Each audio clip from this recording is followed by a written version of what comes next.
Hello दोस्तों, कैसे हो आप लोग। Welcome back to the channel आओ बहन बातें करें, जहां होती है औरतों की लाइफ से जुड़े छोटे बड़े सारे मुद्दों पर ढेर सारी बातें।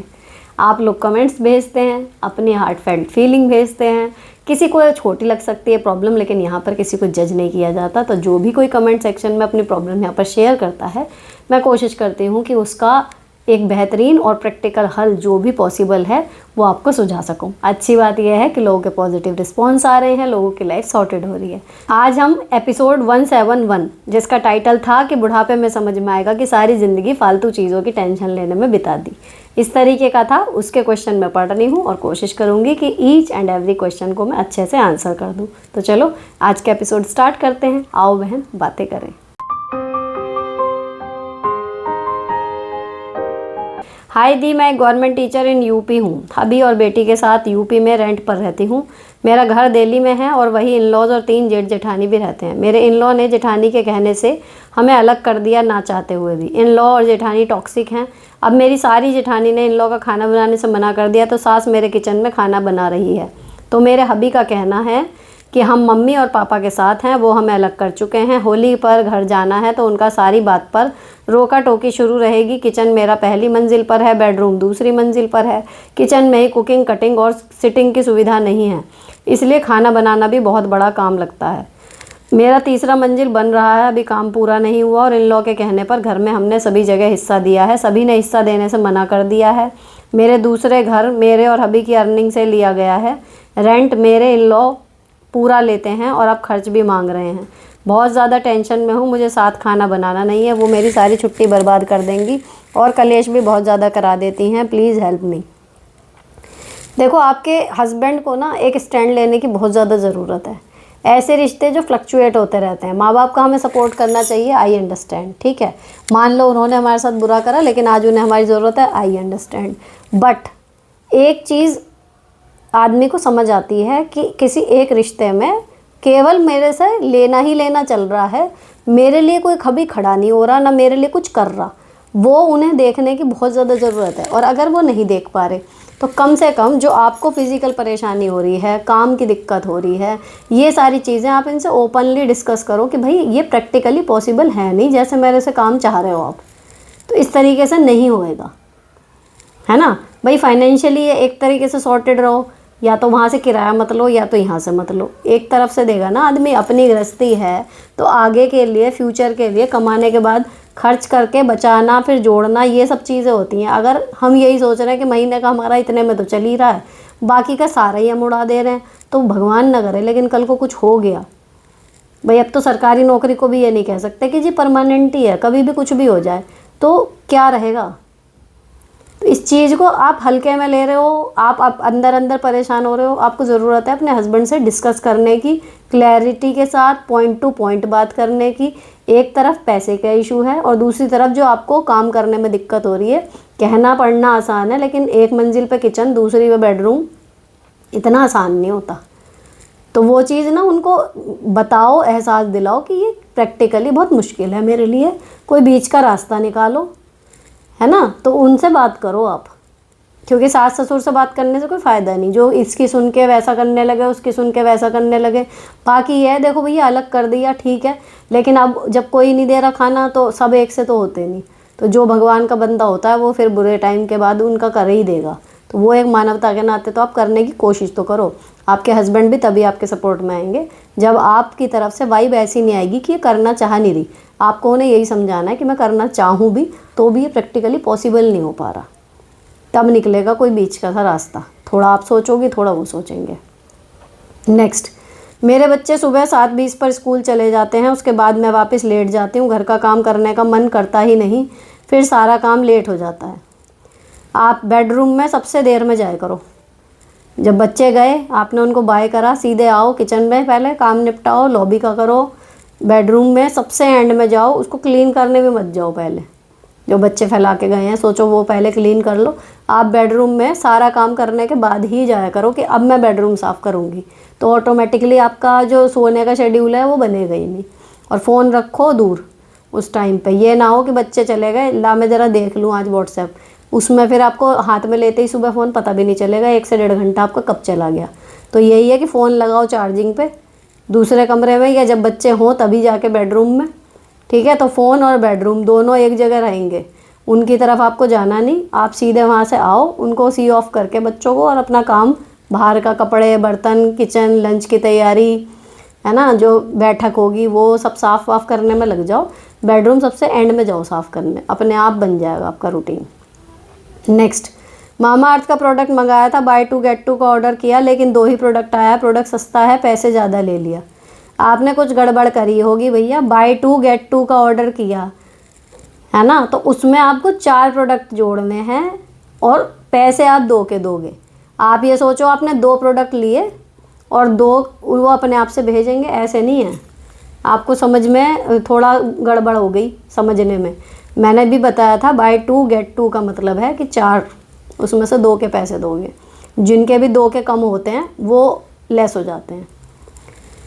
नेक्स्ट, दी मेरा कमेंट था, लास्ट हस्बैंड का के कमर में ऑफिस कॉलीग का हाथ था, इनका हाथ उस लड़की के कंधे में था कि नहीं, वो दिखा नहीं, नॉर्मल था, बट मैंने इतना सुना है 3 दिन के गुस्से में घर से चले गए। 20 घंटे होटल बुक करके रहे एंड मेरा कॉल नहीं उठाया, ना मुझे बताया, अकेले ड्रिंक की, ना जोमेटो से खाना मंगवाया।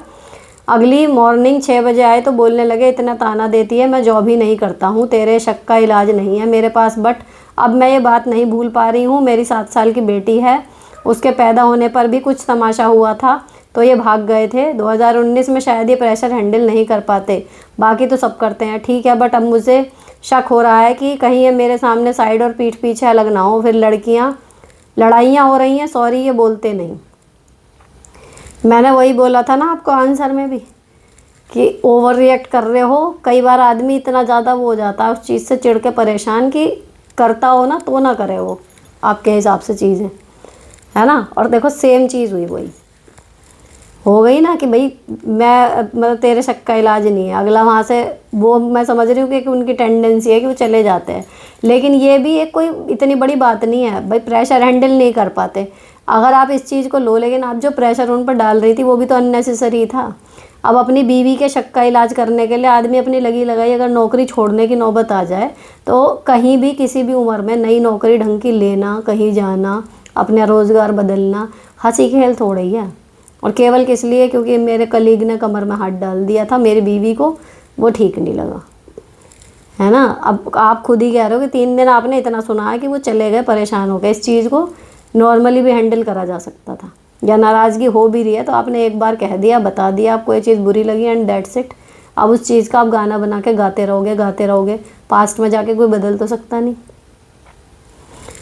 तो गलती हो गई है, ओवर रिएक्शन हो गया, गलती भी नहीं कहूँगी मैं।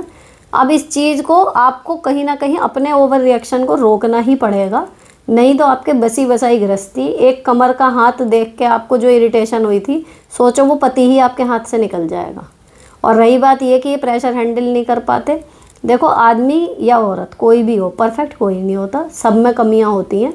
तो 10 अच्छाई हैं, अगर आदमी में 2 बुराई भी है ना तो फिर एडजस्ट करना चाहिए, है ना। हम यही चीज़ तो पतियों से भी चाह रहे हैं कि भाई ठीक है, आदमी औरत इतना कुछ कर रही है और उसमें 2 चीज़ कमी भी है तो निभाए, वही चीज़ है ना, तो वही हमारे लिए भी है। अब आप उनसे जैसे भी हो थोड़े दिन के लिए थोड़ा सीज़ फायर वाले मोड में चले जाओ कि भाई किसी भी कारण से अब बहस ना हो, राजी खुशी रह लो, अपनी गृहस्थी बना लो अच्छे से। इन चीज़ों में कुछ नहीं रखा। टाइम बीतने के बाद जब 4-5 साल बाद सोचोगी ना तो तुम्हें यही लगेगा कि क्यों ही मैंने इतना रिएक्शन करा, अपनी बनी बनाई गृहस्थी में बेफालतू की आग लगाई। नेक्स्ट 54.50, ये कोई टाइम स्टैम्प दे रखे। मैं आपने आज मेरा क्वेश्चन पढ़ा, थैंक यू। आपने जो भी सजेस्ट किया मैं भी सेम वैसा सोचती हूँ।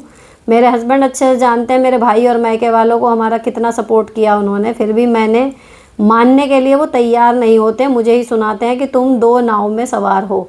हमारे बीच यही सब बहस और तनाव के कारण मेरी बेटी जो 11 साल की है उसके व्यवहार में भी बहुत फ़र्क पड़ा। बचपन से शांत और हंसमुख थी, पर अभी थोड़ी सी बात में चिढ़ जाती है, कुछ चीज़ पूछो तो बताती नहीं, तेज़ आवाज़ में चिल्लाती है, या फिर उसके स्कूल के बारे में कुछ पूछो तो भी अच्छे से नहीं बताती। मैं उससे दोस्ती करना चाहती हूँ, उसके साथ अच्छे से रहना चाहती हूँ, पर वो मुझे अच्छे से बात नहीं करती। पति के साथ कोई बात करती हूँ तो बोलते हैं तुम्हारी वजह से वो ऐसी हो गई है। मुझे बहुत गिल्ट होता है, मैं अच्छी पत्नी और माँ कुछ भी नहीं बन पा रही हूँ। देखो आपके पीहर वालों के लेके कहीं ना कहीं आपके मन में ये है कि उन्होंने इतना कर दिया, अब मेरा पति भी उनके साथ सही से रहे। अब ये चीज़ एक बार सोचना, दिमाग में लाना तो सामान्य है, लेकिन अब ये आपके लिए बन गया जुनून। ठीक है, अब उसका असर आपकी बेटी, आपके पति पत्नी के रिश्ते, हर चीज़ पे पड़ रहा है। अब ये मोटी सी बात मान के चलो कि अगर ये सब चीज़ें ख़राब हो गई, आपकी बेटी का आपके साथ रिश्ता या आपका पति पत्नी का रिश्ता बिल्कुल बेकार हो जाए, तब वो पीहर वाले तब खुश होंगे क्या? उन्होंने आपको सपोर्ट किया, मदद की, किस लिए? कि हमारी लड़की खुश रहे, अच्छे से रहे। अब आप उनको सम्मान दिलाने के चक्कर में उनके ही काम करे हुए को सब खराब कर रही हो, लेकिन आपको समझ में नहीं आ रही कि चीज़ें कितनी तेज़ी से बिगड़ती जा रही हैं। उनको संभालना बहुत ज़रूरी है इस टाइम, ठीक है ना। और रही बात यह कि आपकी वजह से वो बेटी ऐसी हो गई, खाली आपकी वजह से नहीं, जो आप दोनों के बीच में चल रहा है ना। हमें पता भी नहीं चलता हमारी किसी और चीज़ पर गुस्से की वजह से कब हमारा दिमाग इतना आउट हो जाता है कि हम नॉर्मली बिहेव नहीं करते। अब जब पर्सनली हमारे साथ, मेरे साथ जब ऐसा कुछ होता है ना, मेरे हस्बैंड को तो नहीं मैं कह सकती, उनका मतलब वो शॉर्ट टेम्पर्ड बिल्कुल भी नहीं है। वो, मैं तो हमेशा कहती हूँ भगवान राम जैसे हैं वो, ना सुख में बहुत सुखी ना दुख में बहुत दुखी, वो बहुत धीर गंभीर है ना। वो नहीं इतनी जल्दी अपना टेम्पर लूज़ करते कभी भी। लेकिन मैं कई बार मेरा हो जाता है कि इतना ज़्यादा मैं दिमाग में किसी चीज़ की वजह से ख़राब हो गया, कुछ हो गया, और मुझे उस टाइम पे समझ में आ रहा है कि यार ये चीज़ मुझे खा रही है या ये चीज़ मुझे बुरी लग रही है, इस चीज़ की वजह से मैं परेशान हूँ। अब उस टाइम बच्चे अपने नॉर्मल मोड में आके, अगर वो चाहते हैं कि उनकी माँ उनके पास वैसे रहे जैसे नॉर्मल रहती है, वो आएंगी कूदती हुई, कुछ बताती हुई, तो अब मुझे पता है कि मैं अगर नहीं हूँ सही मोड में, तो मैं आराम से उनसे कह देती हूँ कि बेटा थोड़ा टाइम लगेगा मेरे को नॉर्मल होने में। तो वो देखती हैं कि हाँ उन्हें गुस्सा आ रहा है मम्मी को, या मम्मी किसी चीज़ से बहुत ज़्यादा अपसेट हो गई हैं, कुछ भी है, तो बच्चे थोड़ी देर के लिए चले जाते हैं। उसके बाद जब मैं नॉर्मल हो जाऊँगी, जब मिलूँगी, उससे मेरे बच्चे क्या देख के सीखेंगे? अगर हमें गुस्सा आ रहा है, कुछ आ रहा है, तो बजाय हमें रिएक्शन दे के कुछ उल्टा सीधा बकने के, हमें ये कह देना चाहिए कि भाई इस टाइम पे मेरा दिमाग ठिकाने पे नहीं है, या मूड नहीं है मेरा ठीक, बेटा आपसे मैं बाद में बात कर लूँगी, या बड़ा भी है तो कि मुझे थोड़ा टाइम दे दो। ये चीज़ उन्हें सीख गई। मेरी लड़कियां भी जब अपसेट होती हैं तो वो कह देती हैं कि मम्मी मुझे अभी थोड़ा टाइम लगेगा, मुझे इस चीज़ से बहुत ज़्यादा मैं अपसेट हो गई, है ना। तो आपका जो भी बिहेवियर रहता है, हम चाहें ना चाहें, बच्चों को हम कह क्या रहे हैं उससे फ़र्क नहीं पड़ता, हम कर क्या रहे हैं उससे उन्हें फ़र्क पड़ता है। वो वही सीखते हैं, वही करते हैं। तो आपको ना, अब मेरे ख्याल से घर वालों की वो इज़्ज़त कर रहे हैं नहीं कर रहे हैं, अब इस चीज़ को एक किनारे रख के अपनी गृहस्थी जी जान से संभालो। अगर मैं अपने पीहर वालों की बात ना करूं तो क्या मेरी ज़िंदगी नहीं चलेगी? सीधी सी बात ये मान के चलो कि आप अपने पति, अपने बच्चों में इतना काम करो, रहो, सब कुछ करो, कोशिश करो कि वहाँ का कोई मुद्दा ही ना आए, ना अच्छे में ना बुरे में। जब बात ही नहीं होगी तो कौन गाली देगा, कौन उनकी तारीफ़ करेगा? नॉर्मल रहो, उनके बिना आपकी गृहस्थी क्या है उस पर ध्यान दो। अब नेक्स्ट डी, मैं खुशी नहीं रह पा रही, मे बी हाइपोथायरॉयडिज्म और पास्ट मेमोरीज इन लॉज को लेके बहुत ओवर थिंकिंग करती हूँ। बिज़ी रहूँगी तो भी दिमाग में वही सब चलता रहता है। और बिज़ी रहो, फिर इतने बिज़ी हो जाओ कि दिमाग में कुछ सोचने समझने की गुंजाइश ही न बचे। Ma'am thank you so much, आपकी वजह से मैंने 13 साल बाद इंग्लिश मीडियम स्कूल में इंटरव्यू दिया, हिंदी मीडियम से, और मेरी ज्वाइनिंग हो गई है अप्रैल से। मुझे पैसे की बहुत नीड थी। थैंक्स मैम, आपने मुझे नई ज़िंदगी दी। I love you so much. भगवान आपका भला करे। नेक्स्ट, मैम अपने मायके में रह रही हूँ, मेरे 3 बच्चे हैं, मेरे हस्बैंड से कुछ अनबन हो गई है, बच्चे भी मेरे साथ हैं, हस्बैंड को कोई फ़र्क नहीं पड़ता। पड़ेगा, और जो अनबन हुई है उस पॉइंट को बार बार रिवाइज़ करो अपने दिमाग में कि एक्चुअली गलती किसकी थी, क्या हुआ था, और उसको सुधारने के लिए हम क्या कर सकते हैं। नेक्स्ट, हेलो मैम, मेरी बहन की दूसरी शादी है, पहले हस्बैंड का अफेयर था, फिर भी 7 साल तक कॉम्प्रोमाइज़ करते करते तलाक हो गया। फिर उसकी दूसरी शादी हुई, एक बेटी भी हुई, लेकिन वो इतना बड़ा अय्याश, शराबी, मारपीट, गाली गलौज करने वाला निकल गया। फिर से 7 साल से ज़िंदगी नरक हो गई। अब बेटी के लिए दोबारा तलाक लेने की हिम्मत नहीं है, एज भी 45 हो गई है, क्या करना चाहिए?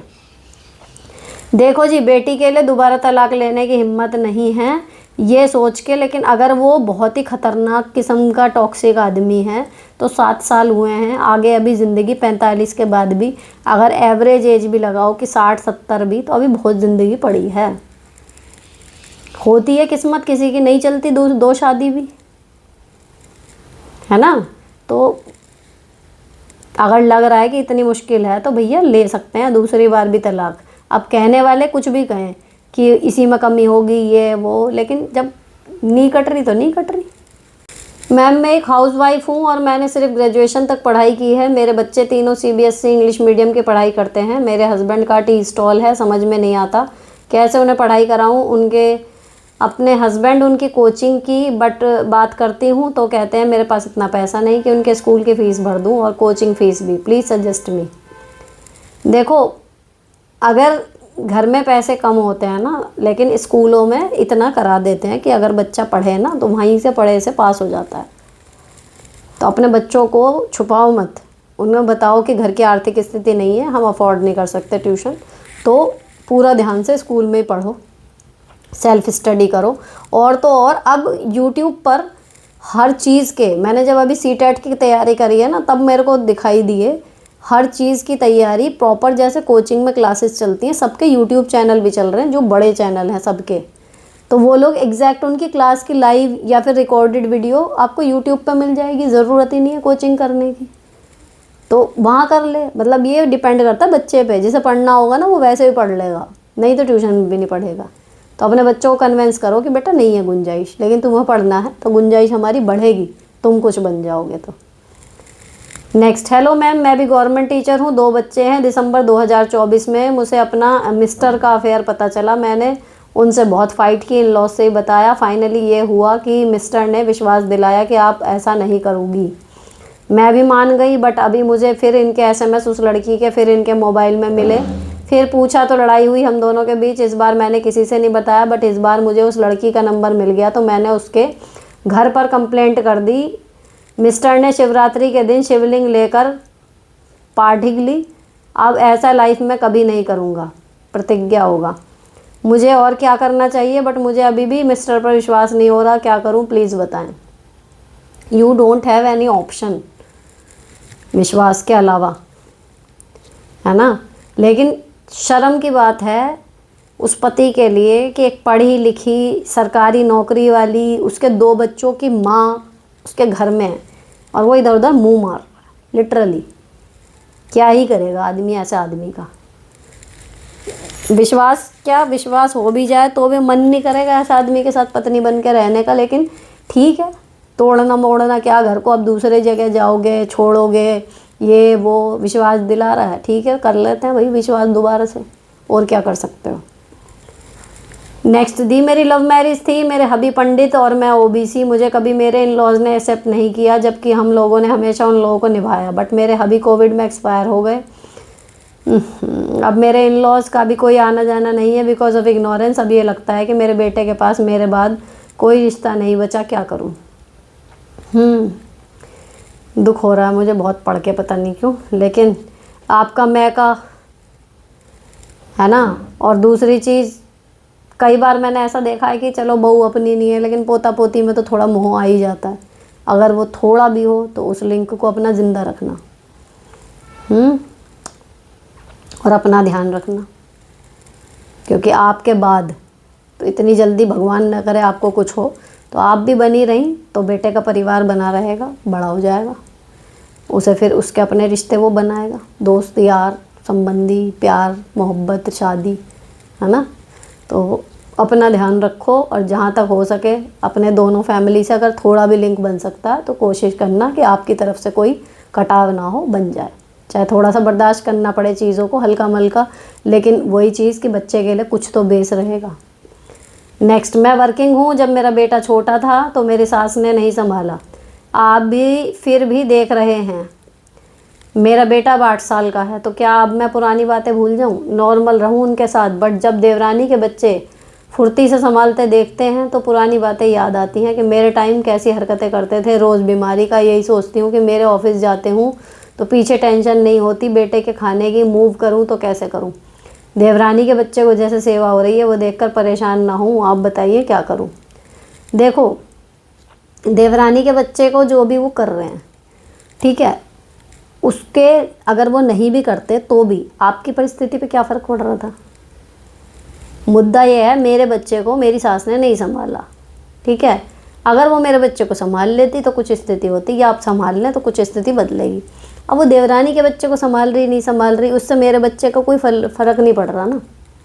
अगर वो देवरानी के बच्चे भी ऐसे रुलते रहें तो भी आपकी स्थिति जस की तस है, वो उसे संभाल रहे हैं तो भी आपकी स्थिति जस की तस है। तो इससे प्रैक्टिकली देखो तो आपकी लाइफ पे कोई फ़र्क पड़ नहीं रहा।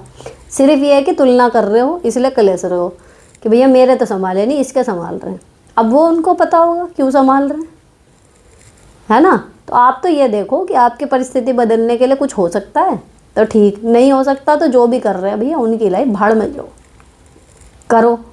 क्या उसमें लाल लटक रहे हैं ज़्यादा कि भैया उनके बच्चों को करेंगे हमारे के नहीं करेंगे? नहीं, बच्चे तो सबके पल जाते हैं, हमेशा याद रखो। कोई भी माँ वर्किंग हो कुछ हो, वो रोते पिटते रात दिन काम करेगी, मेहनत करेगी।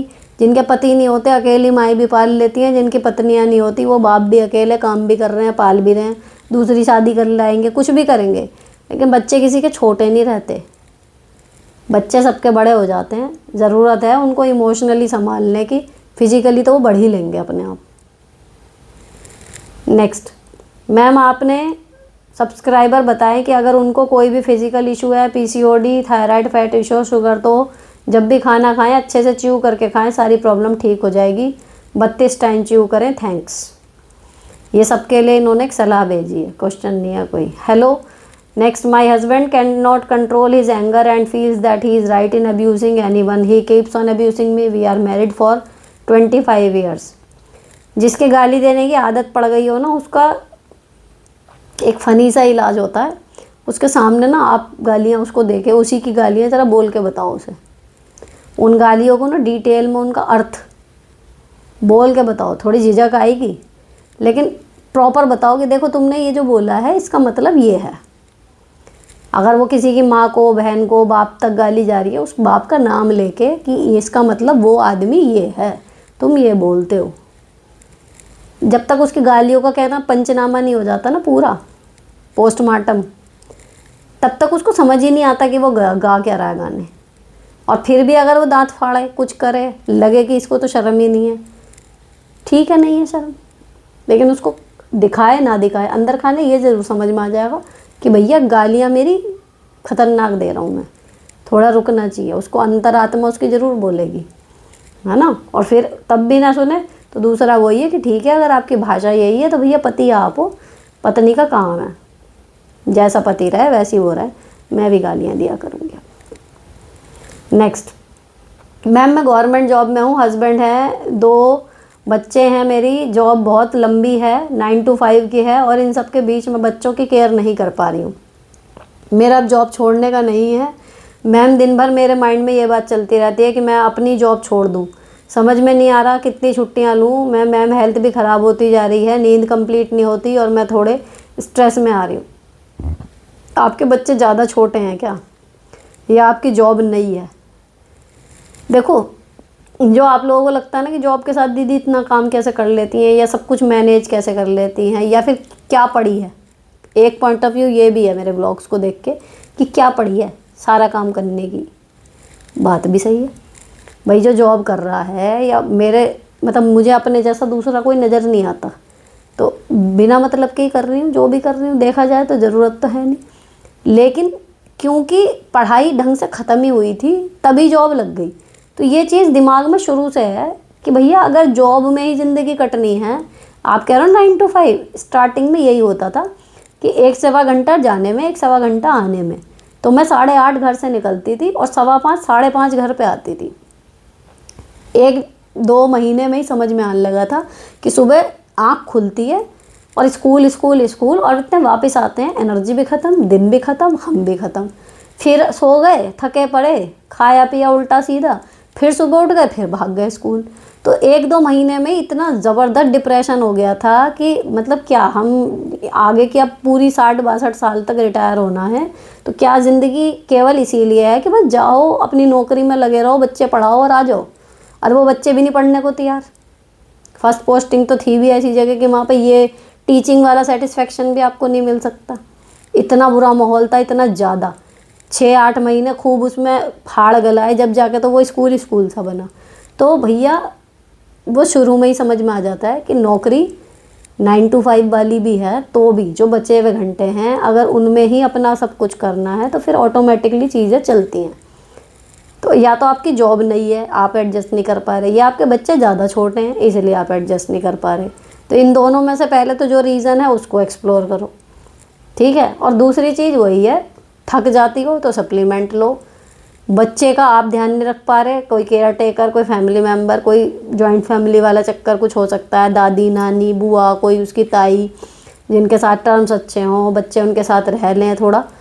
वो जहाँ पर भी पॉसिबिलिटी है अपनी ईगो को एक किनारे रखो। कुछ साल की शुरू की होती है, फिर बच्चे संभल जाते हैं अपने आप। तो थोड़ा दिमाग से चीज़ों को प्लान करो।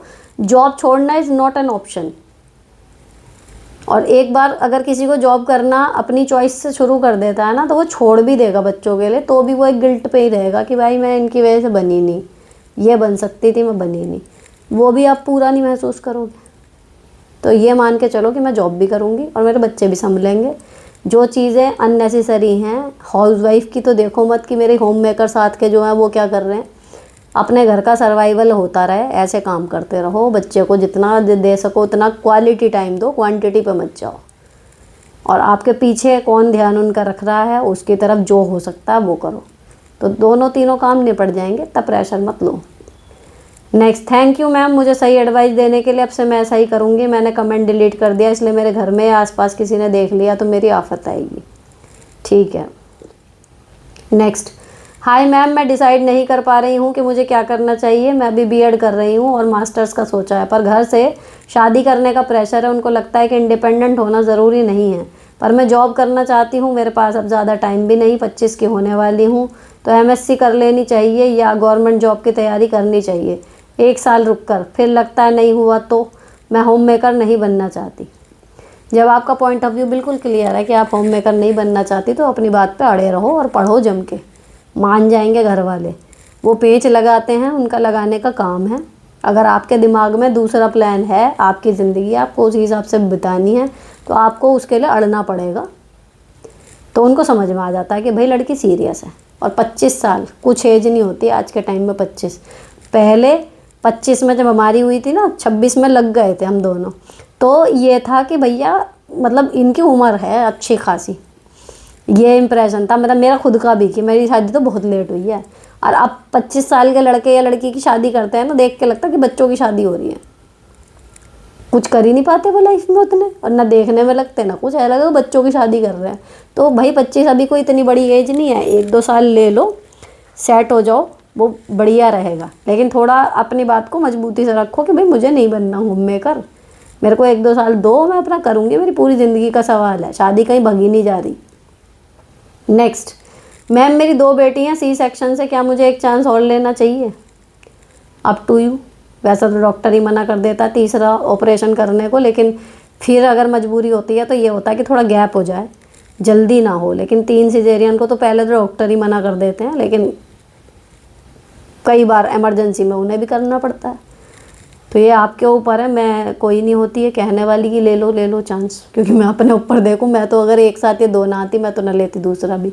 सबका अपना है, किसी को 4 भी करने होते हैं, ओके है वो उसमें। तो ये पर्सनल डिसीजन है आपका बिल्कुल। नेक्स्ट, दी क्या आपने घर लोन पे लिया था? एक्चुअली मुझे आपसे एडवाइस लेनी है, लोन पे घर लेना अच्छा होता है? प्लीज़ मुझे बताना, मैं गवर्नमेंट जॉब करती हूँ। देखो पर्सनली मुझे ना लोन का थोड़ा ट्रॉमा है, मेरे माँ बाप से मुझे मिला या जो कुछ भी मुझे नहीं पता, लेकिन लोन शब्द सुनते ही मेरे ये हाथ पैर ठंडे होने लगते हैं कि मैं पहले घड़ी की चौथाई में जितना कर्जा है वो चुकाऊँ। ठीक है, तो मतलब मैं अपने मम्मी पापा से बचपन से कहानियाँ सुनती आ रही हूँ, जो उन्होंने कभी अपने टाइम पे छोटा सा लोन लिया था, लेकिन उसको चुकाने में उनकी बैंड बज गई लिटरली। तो मेरी मम्मी हमेशा कहती थी कि भैया नमक से रोटी खा लो, लेकिन किसी का कर्जा ना लो। आज के डेट में वो चीज़ नहीं है। मुझे मेरे कलीग समझाते हैं जो बड़े हैं इस मामले में। कई बार फाइनेंशियल एडवाइस, जब हम मकान बना रहे थे, जब तो मैं बिल्कुल ही नई थी, कुछ पता था ज़्यादा था नहीं, तो वो हमेशा समझाते थे कि लोन के बिना आजकल घर नहीं बनता। अच्छा, दूसरा एक फ़ायदा क्या होता है, अगर आप लोन लेते हो घर बनाने के लिए, तो जो ज़मीन वगैरह होती है, प्रॉपर्टी होती है ना, उसकी कागज़ों की जांच करता है लोन, वो बैंक। तो वो बिल्कुल बढ़िया तरीके से ऑथेंटिक आपका पता चल जाता है कि वो ज़मीन या वो प्रॉपर्टी किसी झगड़े की या कुछ गड़बड़ तो नहीं है। तो ये 2 फ़ायदे। तीसरा, आपको इनकम टैक्स में भी छूट मिलती है होम लोन पे जो ब्याज देते हो, तो गुड डिसीजन। लेकिन लोन लो उतना जिसकी जो महीने की किस्त बनेगी वो आपके घर के बजट को डिस्टर्ब करे बिना निकल जाए स्मूथली, है ना। और दूसरी चीज़ कि आपकी नौकरी कितने साल की है और आपको उसे कितने साल तक चला लेना है, वो थोड़ा सा मतलब ये चीज़ें अपना हिसाब लगा के तब लेना। बाकी लोन लेना इज़ ओके, मेरा मैं बता रही हूँ ना ट्रॉमा है, बाकी अब ऐसा कुछ नहीं है कि लोन मत लो। आपने वेट लॉस के टाइम डाइट क्या ली? मैंने जिम ज्वाइन किया पर फ़र्क नहीं दिख रहा वेट में। नहीं, मैंने डाइट में कुछ नहीं किया था, ना मुझे ज़रूरत थी। मैं वो डाइट भेजती थी रेगुलर, लेकिन मैंने कभी एक भी दिन फॉलो नहीं की, एक टाइम भी, क्योंकि मुझे वेट लूज़ नहीं करना था। मेरे को सिर्फ अपनी बॉडी एक्टिव करनी थी, जो स्टिफ मुझे महसूस होने लगी थी, या कुछ मूवमेंट ऐसे थे जो मुझे लगता था कि अरे अब तो 44 हो गए, अब नहीं होगा, लेकिन वहाँ करे तो वो हो गया। तो वो चीज़ थी, बस मुझे अपनी बॉडी एक्टिव मोड में लानी थी, लेकिन ऑटोमेटिकली साइज़ मीडियम से ऐसा हो गया। वो जब आप मतलब एक होता है ना कि आप स्मूथ चल रहे हो, फिर आपने थोड़ा एक्टिव करा अपनी बॉडी को, तो जो भी थुलथुल शरीर होता है ना, थोड़ा भी इधर उधर, वो सब बर्न होने लगती हैं कैलोरीज, तो जो भी था एक्स्ट्रा वो भी हट गया। तो वो वही था कि स्मॉल पे आ गया फिर साइज़ बिल्कुल। तो डाइट, लेकिन अगर आपको वेट ही लूज़ करना है तो आप डाइट कर लो तो ही घटेगा, क्योंकि जो मैं देख रही हूँ ना वहाँ पे अभी भी स्टेटस दिखता रहता है उनका, तो जो मई जून में थी वहाँ पे लेडीज़, उनका वज़न अब जाके समझ लो मार्च आने वाला है 19-20, मतलब लगता है ऐसा नहीं कि ड्रास्टिक चेंज है, 19-20, जिसमें वो लोग डाइट भी फॉलो कर रही हैं। तो इतनी जल्दी नहीं कम होता, मुझे यही समझ में आया कि जिसका बढ़ गया ना एक बार, वो इतना नहीं जल्दी ख़त्म होता, बहुत मेहनत करनी पड़ेगी, लेकिन अगर डाइट भी फॉलो कर लोगे तो जल्दी असर हो जाएगा। नेक्स्ट, थैंक्स दी, आपने आपके वीडियोस देखकर अपनी प्रॉब्लम सॉल्व कर पा रही हूँ। अब तो ये हो रहा है कि कोई सॉल्यूशन पूछता है, सटीक सॉल्यूशन दे पा रही हूँ, माइंड चेंज ही हो गया मेरा। Thanks a lot, love you from core of my heart. बढ़िया। पढ़ाई छोड़े बहुत टाइम हो गया, पर आपको देखते ही टीचर की याद आ जाती है। हाँ। नेक्स्ट, हेलो मैम, मेरी शादी को 7 साल हो गए और एक बॉय है 6 साल का है। मैंने बीएड एमएससी की है, मुझे जॉब कर ली है अभी, और मेरे पति को दूसरा बच्चा चाहिए। मुझे नहीं चाहिए, उसका एक बड़ा रीज़न है। आपका डिसीज़न ज़्यादा मैटर करता है, आपको नहीं चाहिए तो नहीं होएगा। नेक्स्ट, मुझे कई लोगों ने मिलकर इतना बुरा बोला, हाथ उठाया, मेरे माँ बाप को गाली दी, इल्ज़ाम लगाए। जब मैं अकेली पड़ गई और बहुत आजिज़ हो गई तो मेरे मुंह से बद्दुआ निकल गई, और लिटरली वो लोग सेम टू सेम उसी मुसीबत में गिर गए जो मैंने बोली थी, वर्ड टू वर्ड। मुझे इतना बुरा लग रहा है, मैंने उनकी तरफ जाकर खुद से सुलह की, माफ़ी मांगी, बातचीत करने लगी। मुझसे जो मदद होगा वो करूँगी, दुआ भी कर रही हूँ, बट कहीं ना कहीं आई एम इन गिल्ट। मुझे देखकर बहुत ज़्यादा तकलीफ़ हो रही है। एक दो चीज़ होती तो कोई नहीं, बट यूँ कह लो कि एक गोला बना है और वो बंदा अंदर है और बाहर आग जल रही हो। गोलाई से सीरियसली मेरे दिल से बद्दुआ निकल गई थी, अब निकल गई तो निकल गई, उसका क्या करोगी। गिल्ट ट्रिप पे जाने से क्या ही होगा, आगे के लिए सबक ले लो कि भैया अच्छा मेरा कहा हुआ इतना बुरा हो जाता तो आइंदा अपना गुस्से को थोड़ा कंट्रोल रखना, सामने वाला अगर लीचड़पना दिखा भी रहा है। नेक्स्ट, मेरे हस्बैंड मुझ पर बहुत शक करते हैं, इसी शक के कारण मेरे हस्बैंड ने मेरी नौकरी छुड़वा दी और मेरे कैरेक्टर पर भी शक करते हैं। मैं एक फैमिली लविंग लेडी हूँ, मेरी शादी को 13 साल हो गए, पर प्रोफेशन से मैं BAMS डॉक्टर हूँ, पर अपने हस्बैंड के शक्की नेचर के कारण कोई भी जॉब नहीं कर पाई। मेरे इन-लॉज भी मेरे हस्बैंड को ही सपोर्ट करते हैं। मैं बहुत टूट चुकी हूँ, मुझे सजेस्ट करें मैं क्या करूँ। मेरी 2 डॉटर्स हैं, एक 12 साल की, एक 3 साल की। प्लीज़ मेरी हेल्प करें। देखो, अगर मेरे को जॉब करना इतना ज़रूरी लग रहा है और मेरे लिए इम्पोर्टेंट है, मैंने डिग्री ली हुई है और मैं अपनी डिग्री सिर्फ एक आदमी के सन की स्वभाव की वजह से ख़राब कर रही हूँ, घुट घुट के जी रही हूँ, क्योंकि मुझे उससे रिश्ता अपना ठीक रखना है। ठीक है, अब उससे तो आपने रिश्ता ठीक कर लिया, लेकिन जो आपका अपने साथ रिश्ता ख़राब हो गया उसकी भरपाई कैसे होगी, है ना। तो भैया मेरी सलाह में, ऐसा आदमी जो हमारी सुख दुख की उसको कुछ पड़ी नहीं है कि हम क्या फील कर रहे हैं, वो उसके लिए कहीं से कहीं तक कुछ मैटर ही नहीं करता, तो उसके लिए अगर हम थोड़ा बहुत कर दें, हमारी तो वही दयालुता है। लेकिन उसकी खुशी के लिए हम अपनी ज़िंदगी ख़राब कर लें, ये कहाँ का न्याय हुआ। तो जब उन्हें कोई फ़र्क नहीं पड़ रहा कि मेरी बीवी घुट घुट के जी रही है, उसकी इतनी मेहनत, अब BAMS के डॉक्टर की डिग्री आपको कोई घर बैठे तो दे नहीं गया होगा, है ना। मेहनत करी होगी, आंखें फोड़ी होंगी पढ़ पढ़ के, रात दिन जगी होंगी, कई साल और ढेरों पैसे ख़राब करे होंगे, खर्च करे होंगे, ख़राब नहीं कहना, ख़राब तो अब हो रहे हैं, वो खर्च करे होंगे जब जाके आपको वो डिग्री मिली। तो अब आप उसे उनकी खुशी के लिए बेकार करें, मैं तो सलाह नहीं दूंगी। ऐसा आदमी नाराज़ ही रहे तो ज़्यादा अच्छा। फिर तो आपको नौकरी पकड़ लेनी चाहिए, है ना। शक कर रहे हो, तुम्हारी प्रॉब्लम है, मैं क्या हूँ मुझे पता है ना। अपना बिहेवियर ऐसा रखो कि आपके बारे में लोग ये बोलें कि भैया आग है वो, उसे हाथ लगाएगा कोई उससे पहले वो खुद जलेगा। पता है मेरे को अभी इस बात पे कमेंट याद आया, किसी ने हमारी बारात वाली वीडियो पे कमेंट कर रखा था कि कुछ तो आप बोल्ड हो और कुछ आपके हस्बैंड सीधे हैं और ना वरना पता नहीं नंदोई और जेठ के साथ ऐसे टर्म्स, इतनी धमाल मस्ती, आपने सब कुछ कैसे बदल लिया भगवान जाने। मैं उसको एज अ पॉजिटिव ही ले रही हूँ, मैं नहीं ले रही कि उसने मेरे ऊपर कोई वो करा है। पर मैं पढ़ के मतलब मुझे थोड़ा सा वो लगा ऑकवर्ड कि मैं बोल्ड हूँ और मेरे हस्बैंड सीधे हैं। मतलब ये इमेज जा रही है वहाँ पे, अगर कोई लोग देख रहे हैं। मैं कह सकती हूँ कि मैं उद्यमी हूँ, बोल्ड नहीं कह सकते, मैं उद्यमी हूँ, शैतान जिसे कहते हैं। और मेरे हस्बैंड इस मामले में कहीं से कहीं तक भी सीधे नहीं हैं, ठीक है। जब मैं इस परिवार में आई थी ना, तो यहाँ पर एक वो रील आती है ना कि जिस आदमी से बात करने में लोगों की रूह कांपती है, मैं उसकी पत्नी हूँ, बस वो मानो सेम है।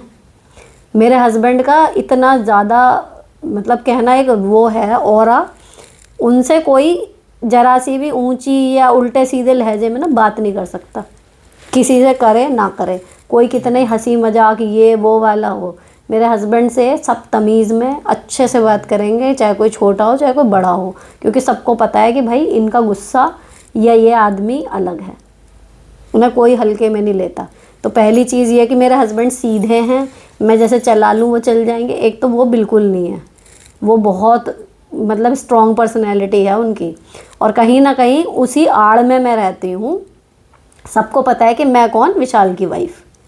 तो आपस में ना कोई और बहू या जीजा या जो कुछ भी, वो कोई मजाक कर भी लेते हो, हमारे यहाँ पे मेरे साथ कोई अश्लील तो छोड़ो, एक नॉर्मल लिमिट में मजाक होता है। हाँ हूँ मैं ही जो कह लूँ ना कह लूँ किसी को, मुझे कोई पलट के ऐसे कुछ उल्टा सीधा नहीं बोल सकता, क्योंकि मैं विशाल की वाइफ हूँ, ठीक। दूसरी चीज़, अब तीसरा क्या कि जी मैं बोल्ड हूँ, मान लो यहाँ तो चलो हमारे रिश्तेदार हैं, ठीक, मैं विशाल की वाइफ हूँ, कोई कुछ नहीं बोलेगा, उल्टा सीधा मजाक नहीं करेगा। अब मैं बाहर जा रही हूँ, है ना, तो मैं वहाँ भी जा रही हूँ, वहाँ पे भी जितने जेंट्स टीचर हैं सबसे बातचीत है, सब कुछ है, फ़ोन पे भी बातें होती हैं, मैं अपने हस्बैंड के सामने ही बातें कर रही हूँ, मजाक भी होते हैं नॉर्मल इसमें कि ये वो काम के घंटों को लेके, पढ़ाने के स्टाइल को लेके मजाक भी होते हैं, वल्गर कुछ नहीं लेकिन हंसी मजाक भी होते हैं, उनके सामने ही बातें होती हैं, अगला भी अपनी पत्नी के सामने कर रहा है, तो एक अंदाज़ा होता है। और तैयार होकर भी मैं जाती हूँ, आपने देखा है, ये नहीं कि मैं ऐसे ही जा रही हूँ बोरिंग बन के, बढ़िया तैयार होकर भी जा रही हूँ। लेकिन एक होता है, एक आपकी इमेज है, तो मेरे हस्बैंड हमेशा वो बोलते हैं कि भाई वो मुझे पता है मेरी बीवी क्या है, कि उसको कोई गलत तरीके से छूना तो छोड़ो, बात भी करेगा ना तो वो खुद ही वहीं पे बैंड बजा के आ जाएगी उसकी। तो इस मामले में मैं बहुत कह सकते हो कि हाँ बोल्ड हूँ। अगर कोई मुझसे गलत निगाह से छूना तो छोड़ो, बात भी छोड़ो, अगर मुझे कोई गलत निगाह से देखता भी है ना, तो मैं जाकर उसको कन्फ्रंट कर लेती हूँ कि हाँ भाई क्या बात है, खाएगा पानी के साथ पी जाएगा, क्या करेगा, मतलब मैं फिर नहीं देखती कि क्या है क्या नहीं है, मैं उसको कन्फ्रंट कर लूँगी अगर कोई मुझे देख के भी इनकम्फर्टेबल फील कराने की कोशिश कर रहा है। तो एक उनको वो पता है कि ये पटाखा बन के जाए, चाहे तैयार होके जाए, चाहे ये कुछ भी पहन रही है या कुछ भी कर रही है, लेकिन उनको पता है कि भाई कैरेक्टर वाइज मेरी पत्नी बहुत स्ट्रॉन्ग है और ये औरों के बैंड बजाएगी अगर कोई इसको गलत उससे ज़रा सा भी सोचेगा करने का कुछ भी टैकल। तो एक ये भरोसा एक दिन में बन गया,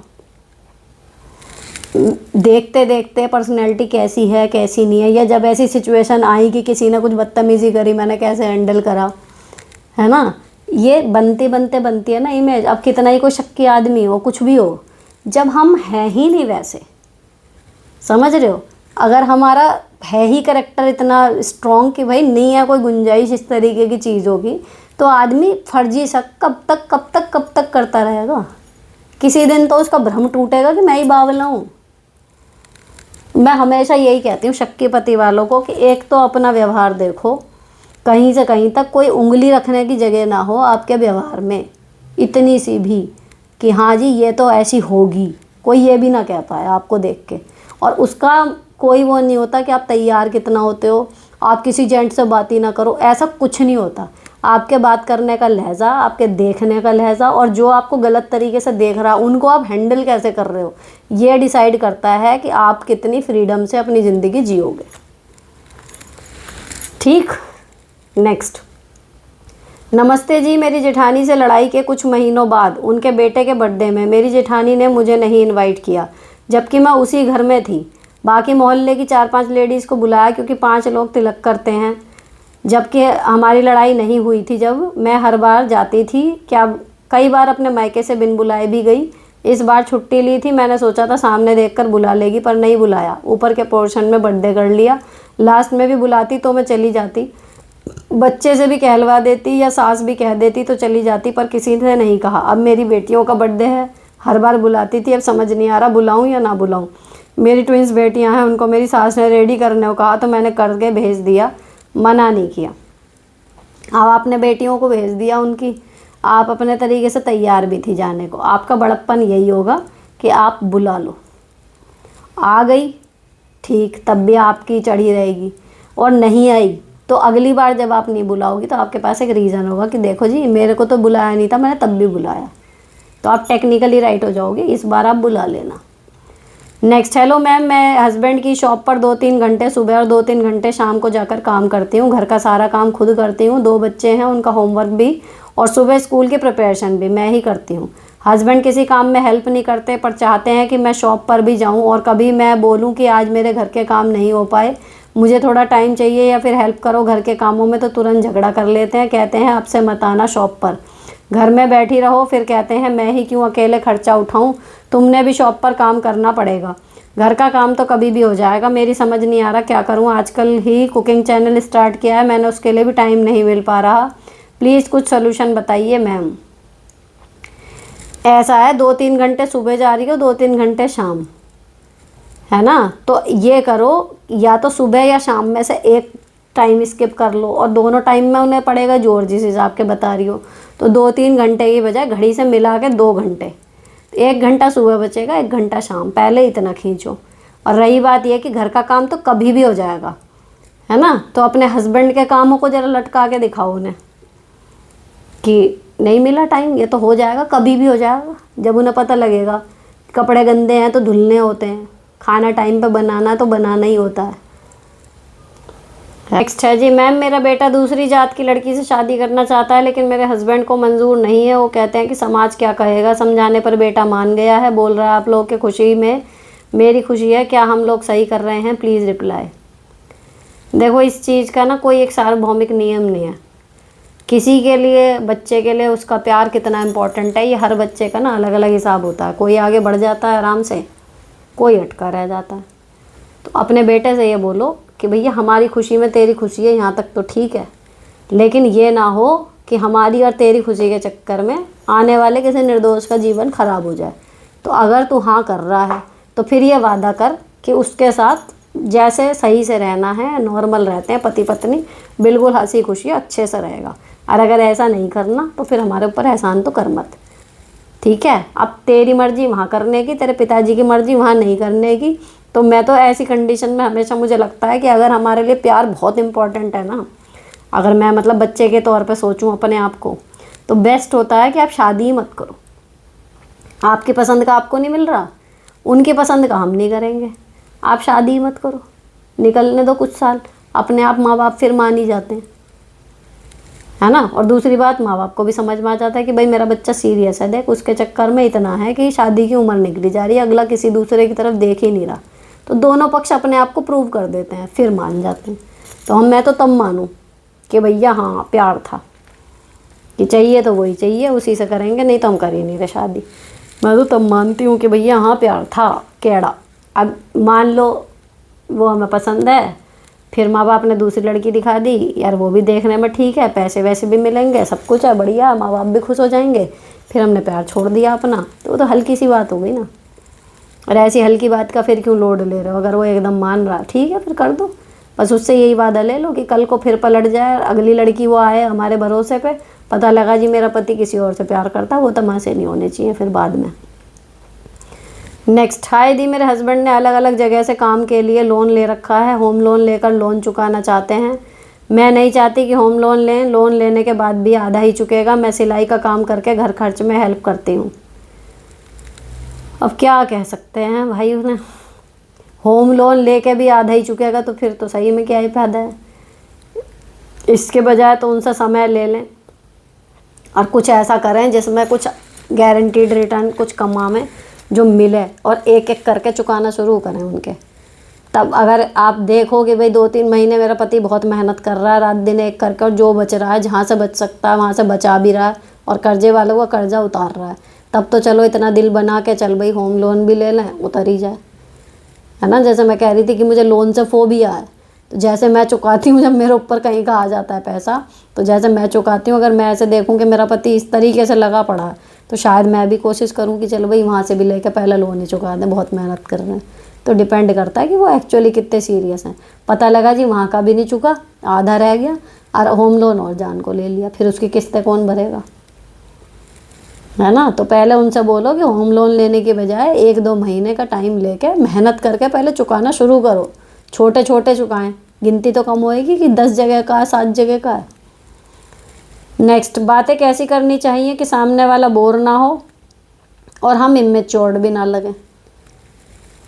मुझे ऐसा लगता है कि जब हमें कोई आइडिया ना हो ना कि हमें कैसी बातें करनी चाहिए, तो हमें सामने वाले को बातें करने देनी चाहिए, क्योंकि जिसको देखो बोलने का शौक़ है, लिसनर कोई नहीं बनना चाह रहा, है ना।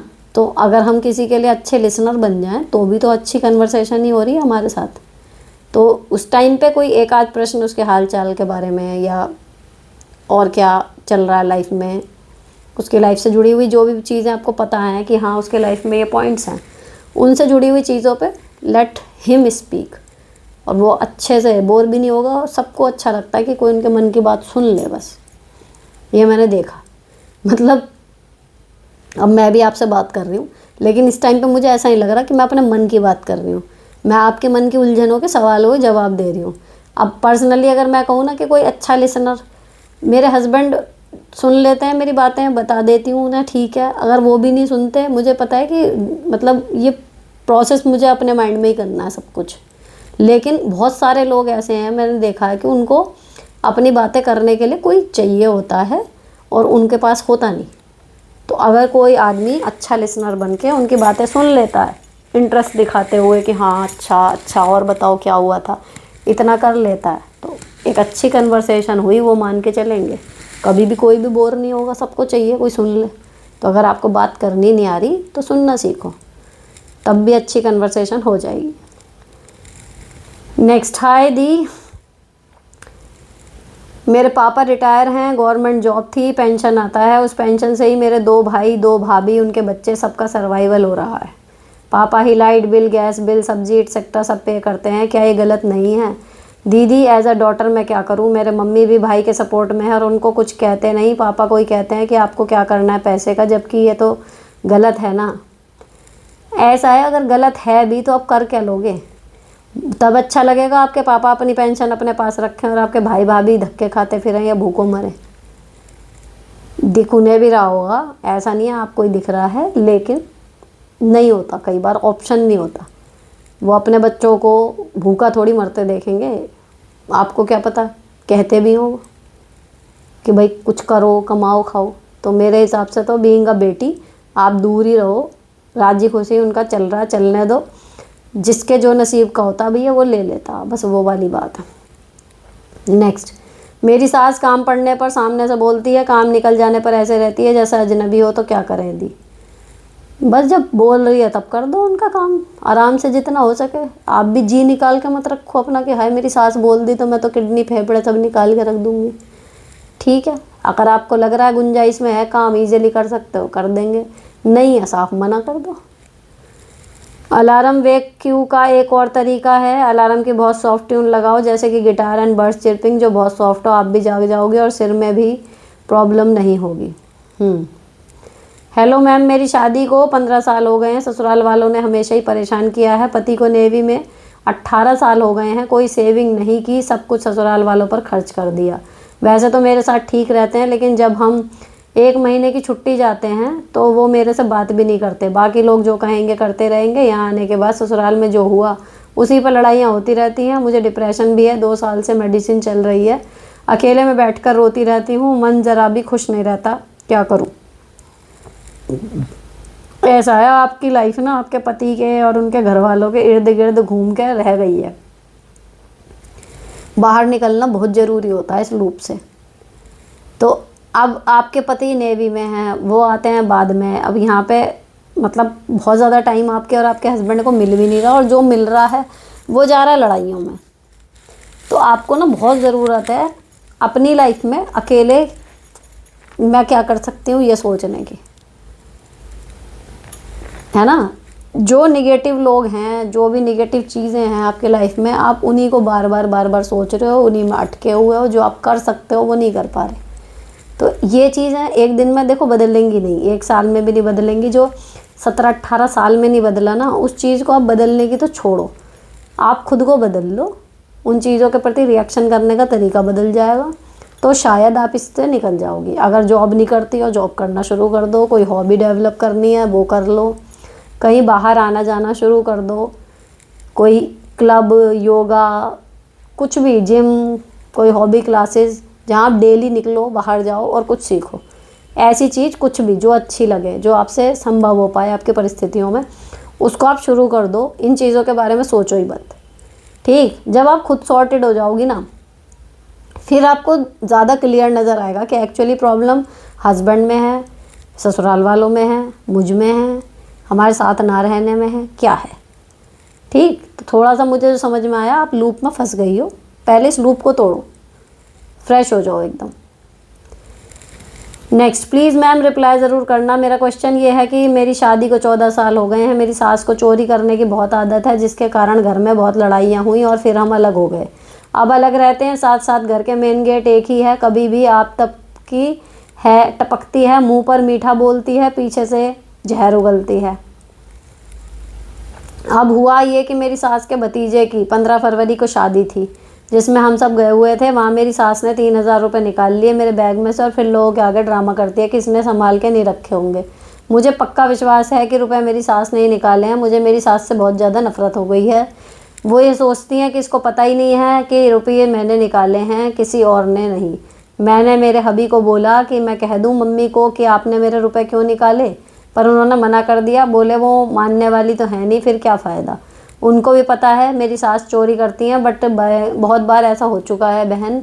अब आप ही बताइए मैं मेरी सास को कैसे डील करूं। मुझे तो आगे का सोचकर डर लगता है कि इस बच्चों की शादी होगी तो मैं कैसे हैंडल करूंगी। मेरे 2 बेटे हैं बहन। भैया अगर हमें पता है हमारा कोई करीबी रिश्ता चोर है, तो हम अपनी चीज़ों की एक्स्ट्रा सिक्योरिटी रखेंगे बिना किसी शर्म के, है ना। अब चुरा लिए, आप उनसे सीधे नहीं कह सकते कि वो मानेंगे नहीं, लेकिन आपको पता है, उन्हें भी पता है कि आपको पता है, तो आप एक्स्ट्रा लॉक, एक्स्ट्रा सेफ्टी लेके रखोगे। और उनके अलावा जब आपको शादी ब्याह में और लोगों पे छोड़ने के, सारे तो चोर नहीं होंगे, कोई कहे भी सास बैठी तो है, तो सीधे बोल दो कि भैया इनकी आदत है ख़राब, तुम ध्यान रखो। तो बताओ अपनी मम्मी को, भाभी को, जिस पे भी आपको लगता हो कि हाँ भरोसा है, तो उनकी मदद लेना। और एक्स्ट्रा सिक्योरिटी रखनी पड़ेगी, लेकिन क्योंकि घर का आदमी है, कहाँ कहाँ क्या क्या बचाओगे। तो वो वही है, लापरवाही बिल्कुल मत करो। पैसा, जेवर, कोई भी कीमती चीज़ है उसे ताले में ही रखो और चाबी रखो अपने पास। नेक्स्ट, दीदी मेरी एज 39 होने वाली है, मेरा वेट 80 kg है और हाइट 5 फीट 8 इंच है। मुझे नी पेन और बैक पेन की प्रॉब्लम हो गई है, क्या जिम जाने से ठीक हो सकता है? क्योंकि बहुत सुनते हैं कि स्ट्रेंथ एक्सरसाइज बहुत ज़रूरी है जब आप 40 में जा रहे हैं, और क्या प्रोटीन पाउडर लेना ज़रूरी है सभी जिम जाने वालों को? ऐसा कुछ नहीं है, आपका तो वेट वैसे ही ओवर है। प्रोटीन से नई कोशिकाएं बनती हैं, आपको तो पहले अपनी पुरानी कोशिकाएं तोड़ने की ज़रूरत है, जितना मुझे समझ है। बहुत ज़्यादा डीप नॉलेज मैं इस चीज़ में नहीं कहूँ तो ज़्यादा अच्छा है, मतलब I am not the right person. लेकिन जो नी पेन और बैक पेन की प्रॉब्लम है वो वज़न और स्टिफनेस से बढ़ती जाती है ना। तो आप जिम जाओगे जब, तो वहाँ का ट्रेनर अपना एक अनुभवी आदमी होगा, वो आपके वेट के हिसाब से, आपकी उम्र के हिसाब से, जब वो आपको सही बताएगा है ना। और वो क्या खाने को बताते हैं वो एक अलग चीज़ है, लेकिन आप वो खाओ जो आपको लगता है कि आप खा सकते हो या आपके शरीर को सूट कर रहा है, ठीक है ना। तो ये नी पेन बैक पेन होते तो स्टिफनेस से ही है, कोई ना कोई नसी दबरी होती है, तो एक्सरसाइज से हो जाते हैं ठीक। आप जाओ और पहले उनकी सुन लो कि वो क्या कह रहे हैं, उसके बाद ये इधर उधर से ना सुनी सुनाई बातें सुन के अक्सर हम लोग जाते नहीं डॉक्टर के पास, जिम के पास, कहीं भी। लेकिन ये चीज़ें एक्चुअल में हमारी हेल्प के लिए बनी है, यहाँ प्रॉब्लम ख़त्म ही होती है, बढ़ती नहीं है। नेक्स्ट, हेलो मैम, मैं पंजाब से हूँ, आपके ब्लॉग का वेट रहता है। मेरा क्वेश्चन है कि आप मल्टीविटामिन लेते हो या नहीं। नहीं, मैं कोई मल्टीविटामिन नहीं लेती हूँ, ऐसे ही रहती हूँ। कभी लगता है कि कैल्शियम की कमी लग रही है तो मैं कैल्शियम के ले लेती हूँ, या तो पाउच, या फिर वो हफ्ते की एक गोली रहती है वो। एक बार दिखाई भी थी ब्लॉग वाले में, फिर कई महीने चल जाता है। जब लगता है कुछ परेशानी हो रही है तो फिर वही है, घूम फिर के कैल्शियम ही कम दिखता है, या फिर विटामिन B12 कभी कभी। तो वो कभी होता है विटामिन B12, मेरे हस्बैंड फ़ोन में देखते हैं कि अच्छा ये सिम्टम है तो ये तुम्हारा विटामिन B12 कम है, एक बार बताया था।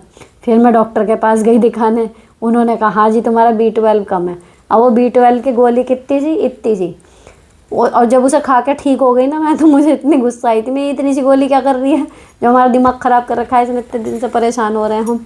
तो वो विटामिन B12, कैल्शियम और एक आयरन, ये 3 चीज़ें ऐसी हैं जो ऊपर नीचे अक्सर हो जाती हैं, इनका ध्यान रख लो। बाकी ऐसे रोज़ में कोई मल्टीविटामिन लेने की ज़रूरत होती नहीं है, अगर आप नॉर्मल अपना खाना खाते हो, नॉर्मल एक्टिव रहते हो तो। नेक्स्ट, दी आप इतनी परफेक्ट कैसे हैं, मतलब वर्किंग भी हैं, साथ ही साथ घर भी इतने अच्छे से मैनेज करती हैं, फैशन में भी आप किसी से कम नहीं, और तो और ये नए चैनल में जैसे आप सबकी प्रॉब्लम सॉल्व करती हैं, आप तो मल्टी टैलेंटेड हैं दी। बस ये बताएं आप जैसा बनने के लिए क्या करें। मेरी प्रॉब्लम लाइफ की आधी तो ऐसे ही ख़त्म हो जाएंगी जब आपकी तरह पर्सनैलिटी बन जाएगी। मेरी एज अभी 26 है, बट आपकी एज तक आते आते मुझे अब आप जैसा ही बनना है। प्लीज़ दी बताएं क्या क्या करना होगा। मैंने ऐसा कुछ नहीं करा है, लेकिन एक होती है किस्मत। कहते हैं ना, जब रेस में जो घोड़ा दौड़ रहा होता है ना, उसकी पीठ पे पड़ रहे होते हैं चाबुक, तो वो दौड़ता है रेस जीतने के लिए नहीं दौड़ता, वो चाबुक की मार की वजह से दौड़ रहा होता है ना। और वो फिर फर्स्ट आ जाता है, तो उसको लगता है कि भाई लोग जो हैं घुड़सवार की तारीफ़ करते नहीं थकते, घोड़े का नाम याद कर लेते, लेकिन घोड़े को कोई फ़र्क नहीं पड़ता, उसको बस जाके घास खानी है अस्तबल में, है ना। उसके मालिक का एक प्यार से थपकी चाहिए उसको। तो मेरी लाइफ यहाँ तक जब आई है ना, तो पीछे के जो इतने कड़वे अनुभव मेरी ज़िंदगी में जो आए हैं, जब से होश संभाला है, लेकिन ऐसा रहा कि इधर से एक कड़वा अनुभव आ रहा है तो उधर से कोई सपोर्ट हाथ भी आ गया। भगवान ही थे, लेकिन अलग अलग रूपों में आते रहे। तो मुझे इस तरह से कोई चोट पहुंचा रहा है तो कहीं कोई मेरे साथ सहानुभूति रखने वाला भी हाथ के हाथ मिल गया। कोई मुझे गलत रास्ते पे लेके जा रहा है तो कोई ऐसा तुरंत ही मिल गया कि जिसने हाथ पकड़ के मुझे खींच लिया, या फिर मैंने रायते फैला दिया, उसको समेटने में मदद कर दी।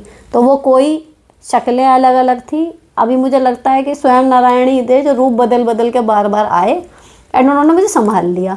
लेकिन जो कहना उल्टे सीधे काम लाइफ में होते रहे, जो दुख, जो अपमान, है ना, जो फेलियर्स, जो परेशानियां आई हैं, वो सब आती रही तो कहाँ जाएगी, वो सब दिमाग में स्टोर हो रहा है ना सब कुछ, नेगेटिव फिर पॉजिटिव फिर नेगेटिव फिर पॉजिटिव। तो मुझे लगता है कि मतलब 45 तक आते आते ऐसा लगता है कई लोगों की ज़िंदगियाँ जी ली मैंने, अकेले नहीं। फेजेस हैं लाइफ में, अगर लिखने बैठूं तो ऐसा लगता है कि किताब के चैप्टर्स बन जाएंगे और एक चैप्टर दूसरे से बिल्कुल डिस्कनेक्ट है। हर दूसरे पड़ाव पे ऐसा लगता है ज़िंदगी बिल्कुल बदल जाती है, पिछला कुछ नहीं है उसमें, फिर नए सिरे से सब कुछ शुरू हो गया है, अलग अलग कैरेक्टर आ गए हैं, अलग अलग परिस्थितियाँ आ गई हैं, तो ऐसे चल रही है। तो मुझे नहीं पता, इसमें मेरा कोई रोल नहीं है कि मैंने बड़ी मेहनत करी है ऐसा बनने के लिए, मुझे ज़िंदगी ने खुद बना दिया ऐसा। बस अगर लेकिन ये है कि जी क्या करें ऐसा बन जाए, तो बात वही है कि जीवन में ना हमेशा अपना दिमाग खुला रखो। हर इंसान, हर परिस्थिति, आपका हर फेलियर, आपकी हर जीत आपको कुछ ना कुछ सिखाने के लिए ही होती है। तो उससे जो सीख लेनी है ना वो लेते चलो, जब तक सीखोगे नहीं वो चीज़ बदलती नहीं। अगर कोई धोखेबाज दोस्त आपकी लाइफ में आया है ना, उसने आपको धोखा दिया, आपने धोखा खाया, आपने अगर अपना सबक नहीं लिया आपकी लाइफ में, फिर उसके बाद और धोखेबाज दोस्त आएंगे जब तक वो आपको धोखा देते रहेंगे, जब तक कि आपको धोखेबाज इंसानों की पहचान नहीं हो जाती, उनसे आपको बचना नहीं आ जाता। तो इसलिए जब जो जहाँ मिले उससे यही देखते चलो कि इससे क्या सीखा मैंने, तो आप बहुत कुछ सीख जाते हो अनायास ही। ऐसे बनते हैं कि हाँ एक्सपीरियंस, जो मुझे लगता था कि हमेशा बड़े बुड्ढों के पास बहुत सारे एक्सपीरियंस होते हैं, वो ऐसे ही बनते हैं कि वो ज़िंदगी की अपनी घटनाओं से ना सीख लेते रहते हैं। तो घटनाएं तो सबकी लाइफ में होती ही रहती हैं, बस कोई उन्हें धूल की तरह झाड़ के निकल जाता है, कोई उन्हें इत्र की तरह एब्जॉर्ब कर लेता है। नेक्स्ट, मैम आपने जो बालों के लिए ऑयल मंगाया था वो आपने यूज़ किया, प्लीज़ बताएं कैसा है, क्या हेयर फॉल बंद हुआ, प्लीज़ रिप्लाई, क्योंकि मुझे भी बहुत ज़्यादा हेयर फॉल हो रहा है। हेयर फॉल तो कम हो रहा है मेरा, लेकिन मुझे जो समझ में नहीं आ रहा मेरे बालों का ना, मतलब एक मे भी कंडीशनर शायद मैंने अभी स्विच करा है, डव और पेंटीन का मैं यूज़ करती थी, मैं अगली बार से शैम्पू में वही करने वाली हूँ। मतलब पहले मेरे बाल ना, अगर मैंने ऐसे पकड़ा, टूट भी गया, मान लो मेरा कोई बाल कंघे में है और मैंने उसको ऐसे खींचा ना ऐसे बीच में से, वो टूटता नहीं था। यानी कि बालों में स्ट्रेंथ थी, जड़ से वो निकल भी गया लेकिन बीच से भी नहीं टूटता था। अभी क्या होता है, ऐसे तोड़ो ना तो बहुत ईजिली टूट रहा है। तो शायद इस वजह से वो एकदम नीचे की तरफ से तो बिल्कुल ही हल्के हो गए, तो वो डैमेज इसीलिए हो रहा है कि वो बीच में से टूट रहे हैं। उसका मुझे रूट कॉज पता करना है। बाकी ये वाला तेल लगा के खैर फ़र्क तो है, पर देखो जादू कोई तेल नहीं है। अब ये बेबी हेयर्स निकलने शुरू तो हो गए हैं, लेकिन अब ये नीचे तक जाते जाते भी इतने स्ट्रॉन्ग रहें तो बात है। तो जो मेरे क्राउन एरिया पे थे ना, मुझे लगता था कि मेरे बाल बिल्कुल कम हो गए, अभी भी देखो मैंने हेयर स्टाइल बना रखा है तो इतने हैं कि ये कटिंग भी हो गई, यहाँ हो गया, इतना हो गया, पफ वगैरह बन रहा है, वो सब तो ठीक है। लेकिन जो बैक साइड के बाल है ना वो डैमेज लग रहे हैं, तो वहाँ तक असर आते आते मतलब टाइम लगेगा अभी करने में। इतनी जल्दी कोई तेल वो नहीं कर सकता, लेकिन स्कैल्प पे एंड ये शाइन वगैरह ये सब ये ठीक है जितना अभी तक यूज़ करा है। नेक्स्ट, दीदी मेरी ननद डिवोर्सी है, साथ रहती हूँ, शादी के बाद उसने मेरे हस्बैंड और मेरे बीच लड़ाई कराई, हमारे बीच में बोलती थी, टोंट मारती थी, सबके सामने मेरी बेइज्जती करती थी। लेकिन दीदी उस टाइम मेरी एज 23 थी, तो मुझे समझ नहीं आया क्या एक्शन लूँ, क्या जवाब दूँ। लेकिन जैसे जैसे मेरी एज बढ़ रही है, मुझे नॉलेज आ रही है कि मेरे क्या अधिकार हैं, तो अब मैं उससे बिल्कुल नहीं बोलती, कभी लाइफ बोलूँगी भी नहीं। 3 साल हो गए, लेकिन मैंने ये सोचती हूँ कि मैंने तब इसको जवाब क्यों नहीं दिया, इसकी औकात दिखानी चाहिए थी कि तू कहीं नहीं निभी। मेरे दिमाग में ये है किसने क्या क्या मेरे साथ, मैंने तो कुछ नहीं किया। मैंने सही किया कि नहीं दीदी? अभी जो कर रही हो कि आपको नहीं बात करनी है, ये वो आपका पर्सनल डिसीजन है, कम्प्लीटली फाइन। लेकिन जो पीछे आप कर चुकी कि आपने जवाब क्यों नहीं दिया, अब उसको लेके आप लगे पड़े हो कि क्यों नहीं दिया क्यों नहीं दिया, वो गलत है। पुराने समय में जो हो गया है ना, हर बच्चा छोटा होता है तो बड़े होते होते पिछली गलतियों को, कोई भी इंसान पीछे पलट के देखेगा अपनी लाइफ में तो उसकी लाइफ में ऐसे इंसिडेंट होते हैं जो उसको लगता है कि यार कितना बड़ा बेवकूफ़ था मैं, होता है ना। तो बस एक बार सोच लिया आगे बढ़ो, उस चीज़ से स्टिक क्यों रह रहे हो उस पर। और दूसरी चीज़ कि उसकी उन बातों को लेके ही अगर आपने अब बोलना बंद कर रखा है तो वो भी बेकार ही है। एक ग्रज रखोगे मन में, अपने दिमाग पे दिल पे वजन रहेगा। बातचीत भी शुरू कर दो, मैं तो कहूँ लाइटर फील होगा, क्योंकि अब आपको पता है उसको डील कैसे करना है। वो कुछ कहेगी तो आप जवाब भी दे दोगी। और एक और फ़ायदा इससे ये भी होगा कि भाई अगर अब आप उससे बात करती हो और वो दोबारा अपनी पुरानी हरकतें करती है, अब आपको आ गया बोलना, अब आप ये भी समझ सकते हो कि मैं उसकी बैंड बजा सकती हूँ, तो एक आध बार बजा लोगे, आपको वो भी सेटिस्फेक्शन हो जाएगा कि चलो तब ना सही अब तो बजा दी। तो मेरी सलाह तो यही है कि जो बिल्कुल कह रहे हो ना मैं बोलूँगी नहीं ज़िंदगी भर, ये वो सगी नंद है यार, बोल लो, आपका फ़ायदा ही है, नुकसान नहीं है इसमें, साइकोलॉजिकली भी। नेक्स्ट, मैम अगर जब अपनी बेटी इज्जत ना करे जवाब दे तो क्या करें? 12 साल की है मेरी बेटी। सीधे 12 साल की छुटंकी की इतनी जुबान निकलने लगी इसकी, जो भी है, मतलब मुझे तो वही लग रहा है मेरी बेटी जितनी उम्र होगी। भैया मैंने हमेशा ये बदतमीज़ बच्चों के लिए यही कहा है कि जो बच्चा बदतमीज़ी करे ना, माँ होने के नाते हम उसे डांट के धमका के उसे लताड़ सकते हैं कि भाई हम पे नहीं चलेगा, ये तेरा जोर, माँ हम है तू नहीं है, सीधी बात है। वो बदतमीज़ी कर रहा है, हम देंगे नहीं। नेक्स्ट, मैम एक बात पूछनी है आपसे, बताना इस बात में मेरी कितनी गलती है। एक बार मैं घर गई थी, तभी सास और ननद ने जल्दी बुला लिया, करवा चौथ की शॉपिंग करेंगे। मैं सुबह घर से जल्दी चली ताकि टाइम पर पहुंच जाऊं। ससुराल आई तो सास ननद घर नहीं थे, लॉक लगाकर शॉपिंग करने चली गई। और कई घर पर थी वो बोले हमरे साथ मेरे से छोड़ बोला, मन बत को इग्नोर किया मैंने बात को। वैसी शॉप पर चली गई तो अपने 2 साल के बेबी को लेकर जब घर आए तो मैं बेबी दूध पिलाने लगी और ननंद ने चाय नहीं बनाई। मैंने कहा बेबी को दूध पिला दूं फिर पी लूँगी सास ने, बट ननंद को नहीं बताई। ननंद को बुरा लगा कि मेरे हाथ की चाय नहीं पी। बाद में मैंने मेरी सास के साथ में बहुत सुनाया तो बदले में मैंने कि भी बहुत कुछ सुना दिया। कई दिन मेरी सास मेरे बोली नहीं। मेरे बेबी का बर्थडे था इसलिए मैं कोई घर में लड़ाई नहीं चाहती। मैं माफ़ी मांगी तब भी मेरी सास खुश हुए। कितना ख़राब लिखा है आपने, मुझे ये कहना पड़ेगा। इतनी ज़्यादा स्पेलिंग गलत है कि मुश्किल से तो मैंने पढ़ा है। ठीक है, अब देखो इसमें जो है ना कि सारी जो वो हुई है प्रॉब्लम मिसअंडरस्टैंडिंग की हुई है। आप टाइम नहीं पकड़ पाए, आगे पीछे चले गए, फिर आपने चाय क्यों नहीं पी, आपके पास रीज़न है लेकिन आपने वहाँ तक नहीं बताया। अब मान लो आप बच्चे को दूध भी पिला रही थी तो भी नंद से जाके बात कर लो, है ना। सास से लड़ाई हो गई, अब वो लड़ाई हो रही है, वो क्या सुना रही हैं, चाय तूने क्यों नहीं पी, या जो कुछ भी था। मतलब अगर मेरे पास पॉइंट्स हैं, उसके खिलाफ कोई बोल रहा है, कुछ उल्टा सीधा कह रहा है, तो मैं पॉइंट्स क्लियर करूँगी ना, मैं लड़ूंगी क्यों। अगर यही है कि मेरे बच्चे का बर्थडे है, मैं लड़ाई नहीं करना चाह रही, तो मैं लड़ाई नहीं करूँगी ना। मैं पॉइंट टू पॉइंट बात करके बात ख़त्म कर दूँगी वहीं पर। आपकी नंद को लगा बुरा, आप नंद को फ़ोन करके बता देती कि अरे दीदी मैं तो दूध पिला रही थी। बात ख़त्म करने के तो 10 तरीके होते हैं, लेकिन ये कि चीज़ है मेरी गलती नहीं है, मैं क्यों झुकूँ उसमें, उसकी गलती है वो क्यों नहीं झुक रहा। इन बातों में पढ़ोगे तो फिर तो हो गई, फिर तो बढ़ती है बात, घटती नहीं है। अगर हम ये देखते हैं कि गलती किसकी थी, अगर हमें ये देखना है हमें झगड़ा बढ़ाना है या ख़त्म करना है, तो फिर उस हिसाब से चलता है काम। नेक्स्ट, शादी को 2 साल हुए हैं पर ससुराल में मेंटल पीस नहीं मिलता। नहीं मिलेगा, शुरू में तो बिल्कुल नहीं मिलेगा। बहुत लोनली फील करती हूँ, हस्बैंड से भी बात शेयर नहीं करती पति, क्योंकि वो हर बात का नेगेटिव मीनिंग निकाल लेते हैं, इसलिए धीरे धीरे चुप रहना सीख रही हूँ। मैके वालों को परेशान नहीं कर सकती, मम्मी पापा बीमार हैं, भाई भाभी मजाक बना देते हैं, इसलिए लगता है क्या पूरी लाइफ ऐसे ही अकेले सर्वाइव करना होगा। क्या इमोशनली इंडिपेंडेंट हो जाना ही सोल्यूशन है मैम? जी, उसका तो कोई ऑप्शन ही नहीं है, वो तो आपको होना ही पड़ेगा at every stage of life. आप किसी पर भी इमोशनली डिपेंड रहोगे ना खुश रहने के लिए कि ये है तो मैं खुश होऊंगा, वो चीज़ कहीं ना कहीं आपको भारी पड़नी ही पड़नी है।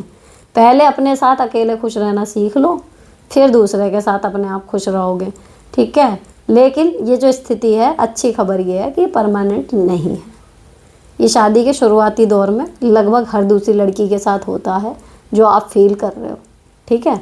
अभी बेबी हो जाएगा, कुछ उसमें आप इन्वेस्ट हो जाओगी थोड़ी सी। दूसरी चीज़, पति के साथ अभी जो रिश्ता है वो धीरे धीरे आगे मजबूत होएगा। अभी वो आपकी हर बात का निगेटिव मीनिंग निकाल लें, लेकिन धीरे धीरे आपका इमोशनल बॉन्ड स्ट्रॉन्ग होएगा, चीज़ें वो समझने लगेंगे, ठीक है, तो होएगा। और दूसरा, फिर आप मैच्योर हो जाओगी, आपको फ़र्क पड़ना चीज़ों से कम हो जाएगा। तो इतना दिल छोटा मत करो, फेज़ है लाइफ का, निकल जाएगा।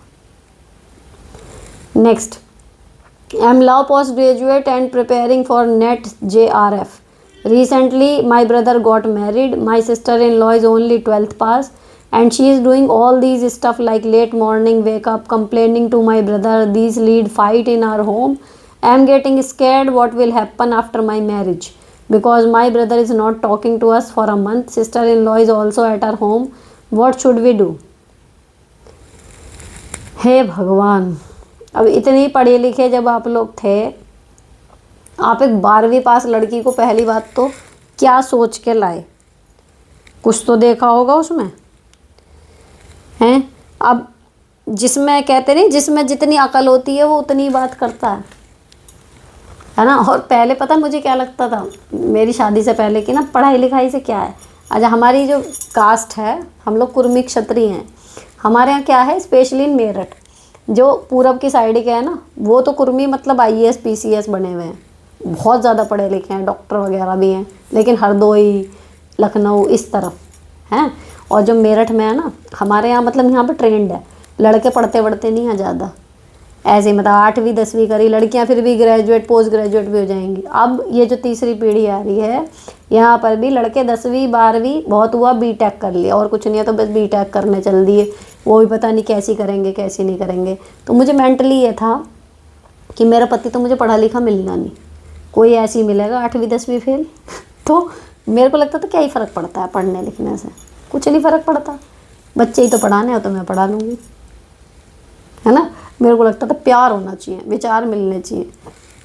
कोरा झूठ है ये। पढ़ाई लिखाई से बहुत फ़र्क पड़ता है, बहुत ज़्यादा। आइंदा अगर मैं उसके बाद से, अपनी शादी के बाद से, जब से मैं लोगों को अगर इस पॉइंट पे कुछ बोलती हूँ, मैं हमेशा कहती हूँ कि भैया पढ़ाई लिखाई से बहुत फ़र्क पड़ता है। अगर आप पढ़े लिखे हो तो पढ़े लिखे से ही शादी करो। अपने से बहुत नीचे किसी एजुकेटेड बंदे से आप करोगे ना शादी, कि आप तो हो बिल्कुल बढ़िया पोस्ट ग्रेजुएट और सच्ची के पढ़े हुए, ये नहीं कि बस खाली डिग्री ले ली, आता जाता कुछ नहीं, और आप किसी 8वीं 10वीं फेल 12वीं पास ऐसे को लेके अपने साथ लाइफ पार्टनर बना लो ना, बहुत ज़्यादा चांसेस हैं कि उसका बुद्धिमत्ता का स्तर आपके स्तर से मैच नहीं होगा। जैसे आपका सोचने का तरीका उसका अलग होगा। बहुत फ़र्क पड़ता है पढ़ने लिखने से। तो एक तो जो आपकी मेन गलती हो गई वो वही है कि भैया अपने पढ़ी लिखी फैमिली में आप ले आए 12th फेल आदमी। ठीक, अब क्या है, आपका भाई आपसे बात क्यों नहीं कर रहा, आपके परिवार से बात क्यों नहीं कर रहा, पहले तो उस बात को करो कि भैया क्या हो गया बता हमें। ठीक, दूसरी चीज़, उन दोनों में किस चीज़ को लेके इशू हो रहा है, और ये जो चल रहा है कि ये यहाँ बात नहीं कर रहा वो अपने घर है, ये कब तक चलेगा, है ना। इस हद तक हो गया है कि भैया हमें साथ ही नहीं रहना है, या क्या है, क्योंकि ये तमाशे हैं। जब तक ये किसी नतीजे पर ना पहुंच जाएं, ये हरकतें सिर्फ तमाशों की गिनती में आती हैं कि भैया इनका तो ड्रामा चल रहा है। तो अपने भाई को 2 टूक शब्दों में यही बताओ कि भैया क्या चल रहा है और आगे क्या करना है, एक तरफ हो जा, ये जगह साई हो रही है। ठीक है, रही बात आपकी कि आपको आगे की टेंशन हो रही है, आपको आगे की टेंशन लेने की कोई ज़रूरत नहीं है। सिंपल सी बात है, मैं हर बेटी को यही कहती हूँ कि जो माँ बाप हमें पैदा कर सकते हैं, हमें पाल पोस के इस लायक कर सकते हैं कि हम उनकी चिंता करने लगें, वो बुढ़ापे में भी अपना ध्यान खुद रख सकते हैं। अगर उन्हें कोई चीज़ बुरी लगती है वो कह सकते हैं, उनमें वो गट्स हैं। उन्होंने हमें पैदा करा, हमने उन्हें नहीं। बुढ़ापे में आके थोड़ी सी शक्ति शरीर के तौर पर कम हो जाती है, दिमाग की कम नहीं होती है। और अगर हमारी पेंशन आ रही है या हम आर्थिक रूप से संपन्न हैं, स्वावलंबी हैं बुढ़ापे में भी, तो भाई साहब शरीर 19-20 कम भी होगा ना, आदमी की समझ ऐंठ उसकी वहीं की वहीं रहती है। वो किसी मामले में ये नहीं है कि आपसे कम है। अगर उन्हें कोई चीज़ बुरी लगेगी वो खुद हैंडल कर लेंगे, आपको इतना टेंशन लेने की ज़रूरत नहीं है। लेकिन हाँ, बीइंग अ फैमिली, अपने भाई भाभी के रिश्ते में उसे किसी किनारे तक पहुँचाना ज़रूरी है। साथ रहना है, ढंग से रह लो, नहीं रहना अभी डिसाइड करो, अलग हो। उस चीज़ को एक क्लैरिटी दे दो, ये कन्फ्यूजन ख़त्म कर दो, बस इतना तो करना चाहिए मेरे हिसाब से। बाकी आगे की कि क्या क्यों कैसे, और रही बात है कि देर से उठना ये वो, देखो वो पति पत्नी के बीच का मामला है, उन पे छोड़ दो तो ज़्यादा अच्छा। कब तक उठेगी देर से, कल को बच्चे होंगे, स्कूल नहीं भेजेगी, बन जाता है इन चीज़ों का रूटीन। इतनी बड़ी बातें नहीं है, इन चीज़ों पर कलेश करके सिर्फ ससुराल वाले बुरे बन रहे होते हैं, कुछ नहीं होता। उन्हें उनके हाल पे छोड़ दो, जिसे अपनी गृहस्थी जाई चलानी है वो चला लेगा, ठीक है ना। तो वो ज़्यादा बेटर है। और वो कहेगी भैया मेरे सास ससुर तो देखो बीच में घुसते नहीं। तो इस टाइम पे सेफ रास्ता वही है कि उनकी गृहस्थी में कम से कम दखल दो आप, तो शायद उनकी आपस में सेटिंग बैठी रहे सही। ठीक है, तो ये एपिसोड 171 के ढेर सारे सवाल थे और मैंने एक भी नहीं छोड़ा है। आप जो कमेंट ही बेटाइम करेंगे शायद उनके रह जाएं, बाकी सबके जवाब दे दिए। आई होप आपको अच्छे लगे होंगे, प्रैक्टिकल लगे होंगे, और जिनके जवाब दिए हैं उनके लिए उतने ही कामगर भी रहें। ठीक, तो मिलते हैं नेक्स्ट एपिसोड में। Till then bye bye, stay beautiful and sorted always.